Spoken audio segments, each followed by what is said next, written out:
Trying you. You.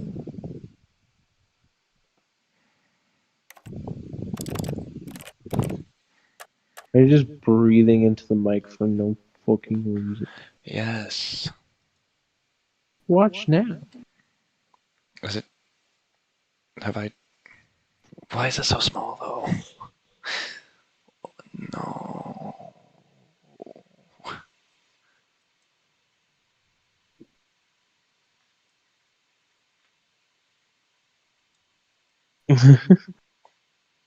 Hold on, I'm figuring it out.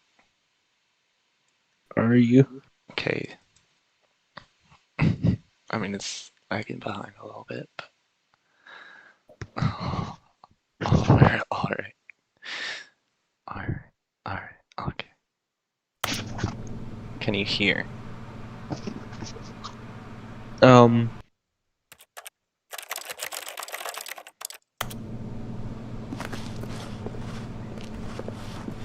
I can hear myself.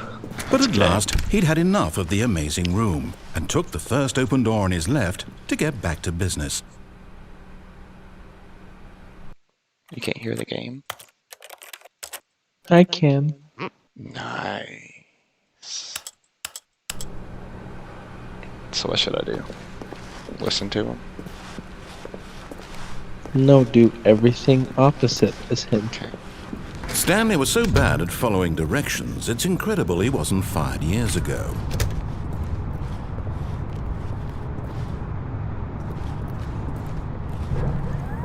Look, Stanley, I think perhaps we've gotten off on the wrong foot here. I'm not your enemy, really, I'm not. I realize that investing your trust in someone else can be difficult, but the fact is that the story has been about nothing but you all this time. There's someone you've been neglecting, Stanley. Someone you've forgotten about. Please, stop trying. What? Really? I was in the middle of something. Do you have zero consideration for others? Are you that convinced that I want something bad to happen to you? Why, I don't know how to convince you of this, but I really do want to help you, to show you something beautiful. Look, let me prove it. Let me prove that I'm on your side. Give me a chance.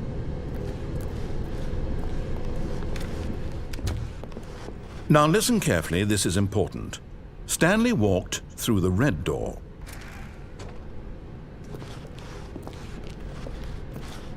Aha, perhaps you misunderstood. everything up. Stanley walked through the red door. All right, fine, go ahead, Stanley. You want to know so badly what's out there? You want to find out what lies at the end of this road you've chosen? Well, don't let me stop you. You see, there's nothing here. I haven't even finished building this section of the map because you were never supposed to be here in the first place. Broken rooms, exposed developer textures. Is this what you had wanted? Was it worth ruining the entire story I had written out specifically for you? Do you not think I put a lot of time into that? Because I did. And in the end, it was all for nothing. Because this is what you wanted to see. Help me here, Stanley. Help elucidate these strange and unknowable desires of yours. What would have made this game better? What did you want to see? Vehicles? Skill trees? Work with me. You've given me absolutely nothing so far. Tell you what, let me take a stab in the dark at a new design and you can give me some feedback. There we go. A third option. This already feels leaps ahead of where we were before. Go ahead, Stanley. Take it for a spin.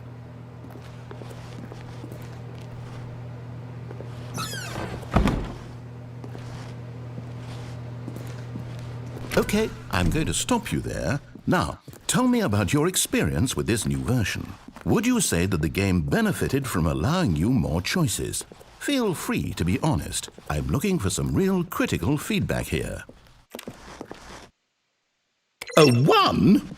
I mean, I can understand if you had reservations, you saw ways the game could be improved to more fully express itself mechanically and artistically, but a 1? That's not even helpful. What am I supposed to do with that? But I guess it isn't my place to judge. Here, based on the data from your previous playthrough, I've compiled a new version. And to be perfectly candid, I think I've knocked it out of the park with this one. Let's take a look.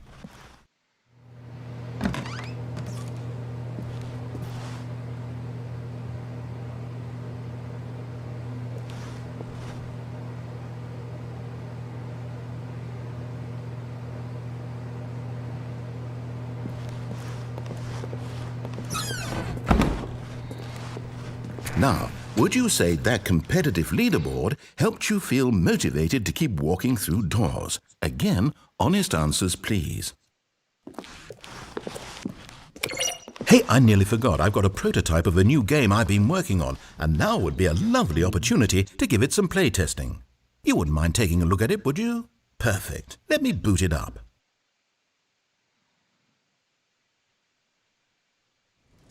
In this game, the baby crawls left towards danger.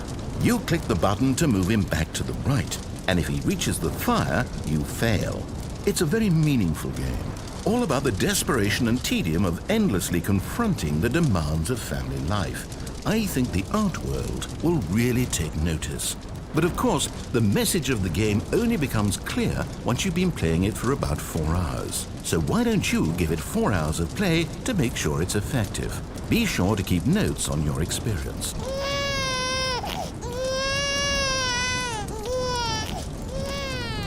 You heartless bastard. Did you do it because you hate babies or purely to spite me? Because if it's the latter, well, I don't know what to do. I'm completely out of ideas. I can't think of a single thing that might improve the experience for me. I'm not even going to try. I'm out, I'm done. It's over. Thank you for playing. Your input was extremely valuable. Oh, hey, since my game was so awful, why don't we play someone else's game, just to ease the pain? Let's see. What do we have here? Yes, this seems like it'll work. Let's give it a shot.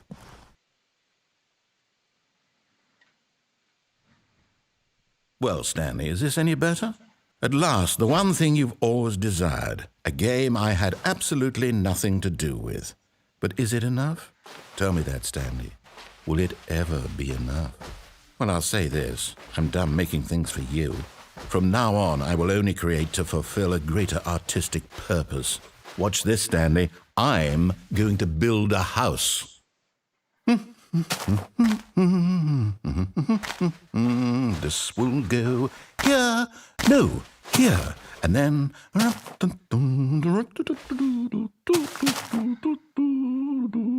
Let's see, what does it need? Yes, of course. And just to finish it all off, yes, it's complete. I made this, Stanley. Look at it. Gaze upon my work of art and feel ashamed at your own inadequacy. Ah, but you've only seen it from the outside. You've only gotten half the experience. Please, step inside and make yourself comfortable. Isn't it grand? Isn't it perfect? It could only be better if... Wait, that's it. We must rebuild it out of diamond. Diamond everything. Yes. Come along, Stanley. We have to go mining.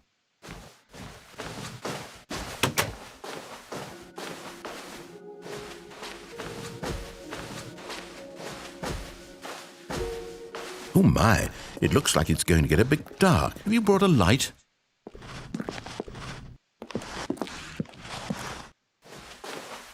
Oh, no. This is far more open-ended than I had in mind. I'm looking for something more narrow and linear. Something that makes you feel utterly irrelevant. This won't do at all. 1 out of 5.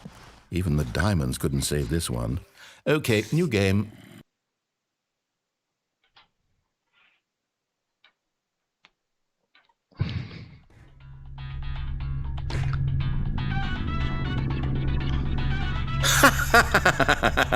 Yes! I don't even know what this game is, but I love it. You, trapped in a glass box with no way out, listening to me talk. Oh, it's inspired. I couldn't have done it any better myself. What is this game even supposed to be? I can't figure it out. Okay, now I'm curious. Let's go find out what the hell this is.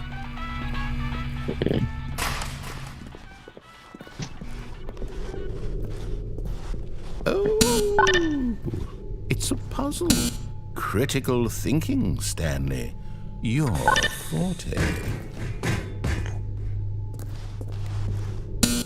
Genius. No, actually, you know what? I think that's plenty. I really don't care much to see you stumble through any more of these games, and I highly doubt you're any wiser for the experience. Which is why...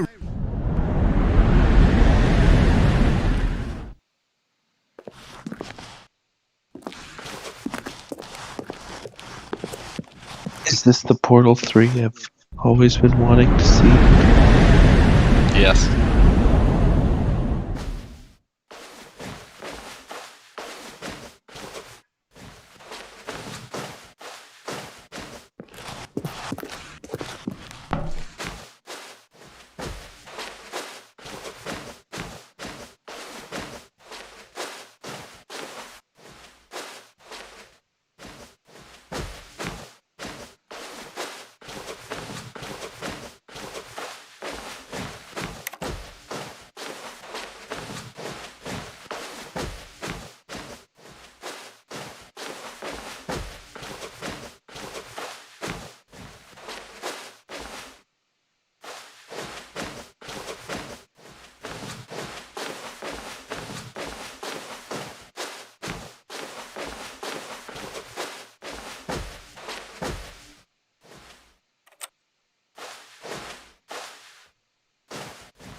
I wonder what he found.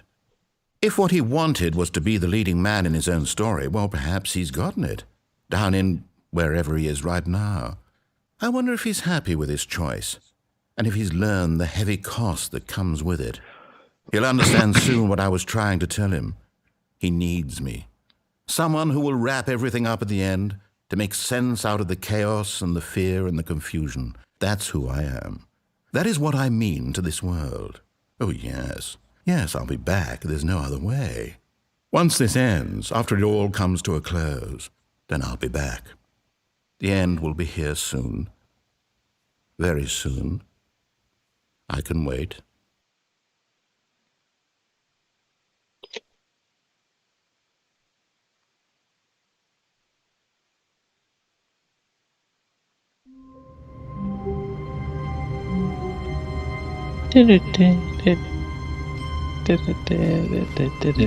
All of his co-workers were gone.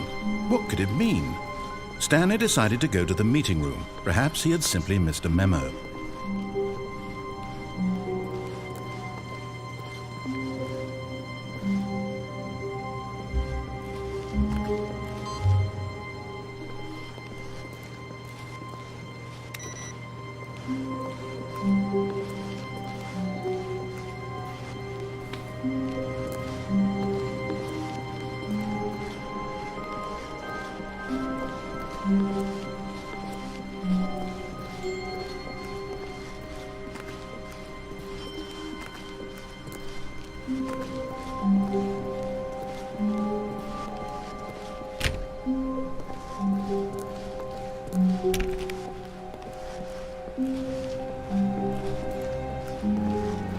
When Stanley came to a set of 2 open doors, he entered the door on his left.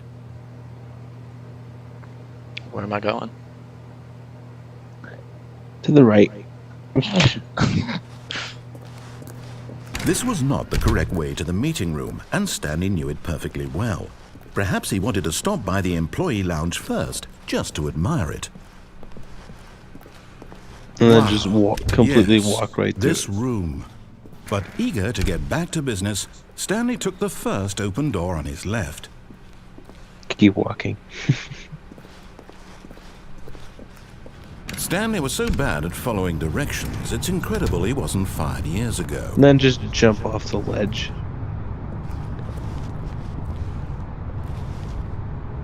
But in his eagerness to prove that he is in control of the story and no one gets to tell him what to do, Stanley leapt from the platform and plunged to his death. Good job, Stanley. Everyone thinks you are very powerful.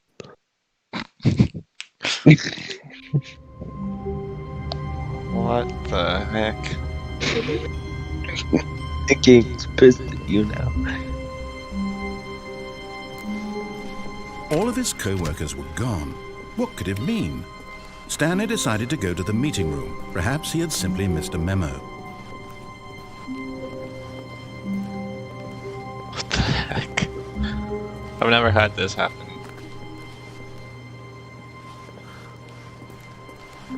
I don't know what this means. When Stanley came to a set of 2 open doors, he entered the door on his left.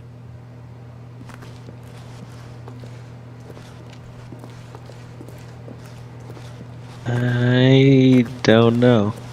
Just stand there.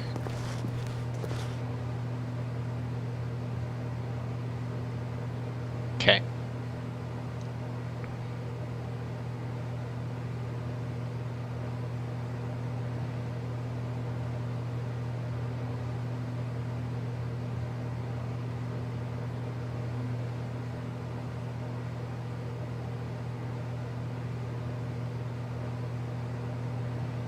Nothing's happening. This is lame.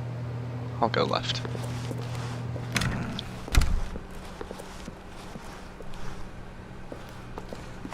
Dang.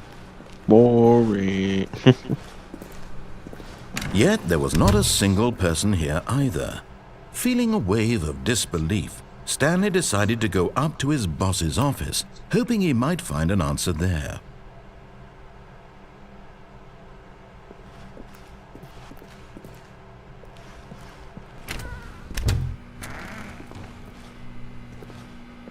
Stanley stepped into the broom closet, but there was nothing here, so he turned around and got back on track. But he didn't turn around and get back on track. He stared at a mop bucket. There was nothing here. No choice to make, no path to follow, just an empty broom closet. No reason to still be here.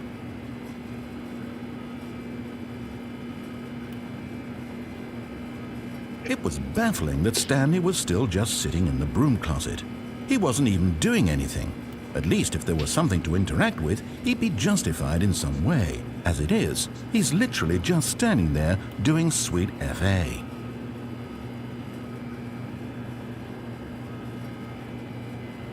Are you really still in the broom closet? Standing around doing nothing? Why? Please offer me some explanation here. I'm genuinely confused.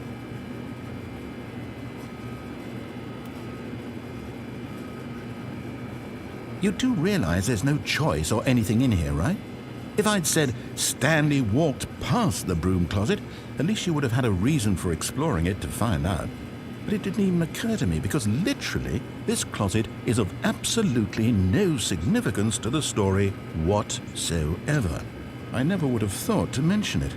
Well, for standing in a broom closet, he sure is pissed. Maybe to you this is somehow So, its own motherfucker. branching path. You- Maybe when you go motherfucker. talk about this with your friends, you'll say, "Oh, did you get the broom They were closet just like, ending? okay, this is the it." broom closet ending was my favorite." I hope your friends find this concerning. I do. Stanley was fat and ugly and really, really stupid. He probably only got the job because of a family connection. That's how stupid he is. That or with drug money. Also, Stanley is addicted to drugs and hookers. Well, I've come to a very definite conclusion about what's going on right now. You're dead. You got to this broom closet, explored it a bit, and were just about to leave Where are you because there's playing? nothing here when a physical Stanley malady Parable. of some sort shut I don't down know your what that central is. nervous system and you collapsed on the keyboard. Well, in a situation like this, the responsible thing is to alert someone nearby I'm so live as to streaming on ensure that your YouTube. body is taken care of before it begins to decompose. How Hello? quick. Anyone who happens to be nearby? The person at this computer is dead. He or she has fallen prey to any number of your countless human physiological vulnerabilities. It's indicative of the long-term sustainability of your species. Please remove their corpse from the area and instruct another human to take their place at the computer, making sure they understand basic first-person video game mechanics your and filling them stream in on the here history of spot? narrative tropes in video gaming, so that the irony and Can you insightful stream here commentary of this spot? game is Yeah. not lost on them. All right, when you've done that, just step out into the hallway. Jesus. Ah, second player. It's good to have you on board. I guarantee you can't do any worse than the person who came before you.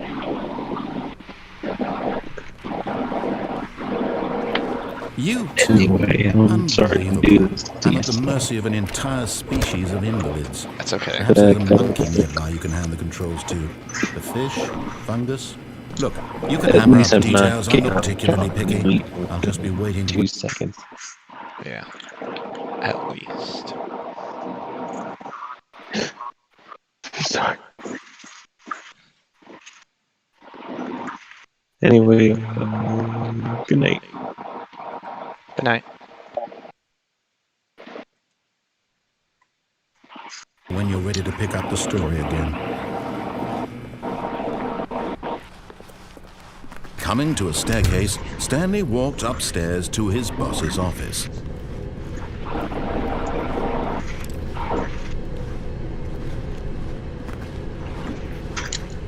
But Stanley just couldn't do it. He considered the possibility of facing his boss, admitting he had left his post during work hours. He might be fired for that. And in such a competitive economy, why had he taken that risk? All because he believed everyone had vanished. His boss would think he was crazy. And then something occurred to Stanley. Maybe, he thought to himself, maybe I am crazy. All of my co-workers blinking mysteriously out of existence in a single moment for no reason at all. None of it made any logical sense. And as Stanley pondered this, he began to make other strange observations. For example, why couldn't he see his feet when he looked down? Why did doors close automatically behind him wherever he went? And for that matter, these rooms were starting to look pretty familiar. Were they simply repeating? No, Stanley said to himself, this is all too strange. This can't be real. And at last, he came to the conclusion that had been on the tip of his tongue. He just hadn't found the words for it. I'm dreaming, he yelled. This is all a dream. Oh, what a relief Stanley felt to have finally found an answer, an explanation. His co-workers weren't actually gone. He wasn't going to lose his job. He wasn't crazy after all. And he thought to himself, I suppose I'll wake up soon. I'll have to go back to my boring real-life job pushing buttons. I may as well enjoy this while I'm still lucid. So, he imagined himself flying and began to gently float above the ground. Then he imagined himself soaring through space on a magical starfield, and it too appeared. It was so much fun, and Stanley marveled that he had still not woken up. How was he remaining so lucid? And then perhaps the strangest question of them all entered Stanley's head. One he was amazed he hadn't asked himself sooner. Why is there a voice in my head dictating everything that I'm doing and thinking?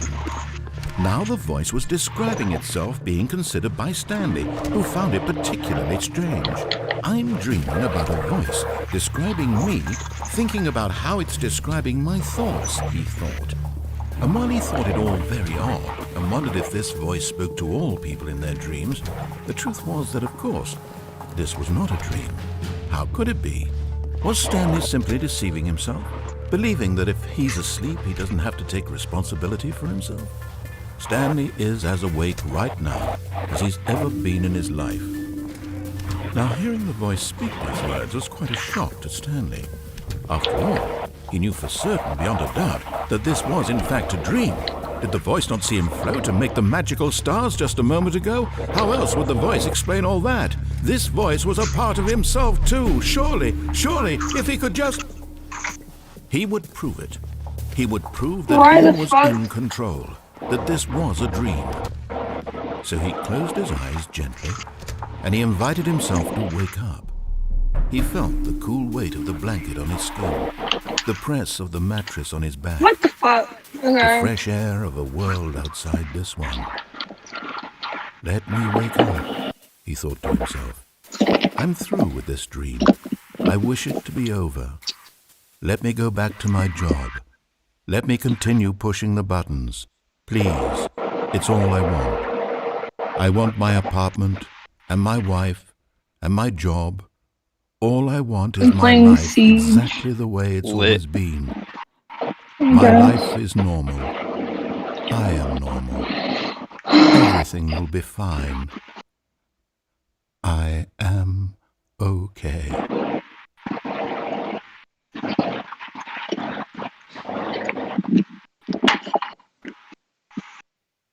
Stanley made began iced screaming. coffee too. Please, someone wake me up. My name Nice. is Stanley.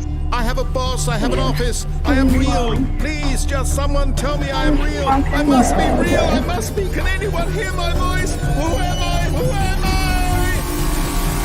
I? And everything went black.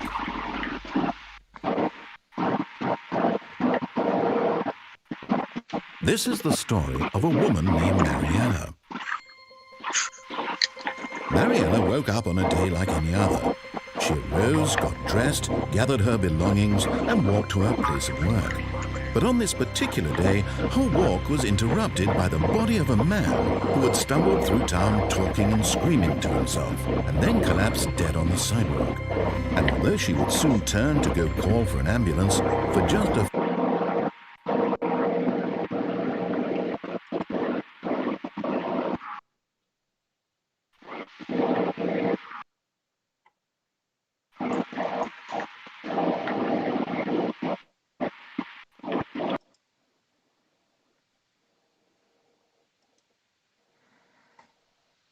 brief moments, she considered the strange man. He was obviously crazy. This much she knew. Everyone knows what crazy people look like. And in that moment, she thought to herself how lucky she was to be normal. I am sane. I am in control of my mind. I know what is real and what isn't. It was comforting to think this, and in a certain way, seeing this man made her feel better. But then she remembered the meeting she had scheduled for that day, the very important people whose impressions of her would affect her career, and by extension, the rest of her life. She had no time for this, so it was only a moment that she stood there, staring down at the body. And then she turned and ran. Seth, What? I said I would ask if you want to play, but you're playing a game. Yeah, I will. I went on COD. I don't know if you want to play that. What? I went to Call of Duty. I don't know if you want to play that. Yeah, I do.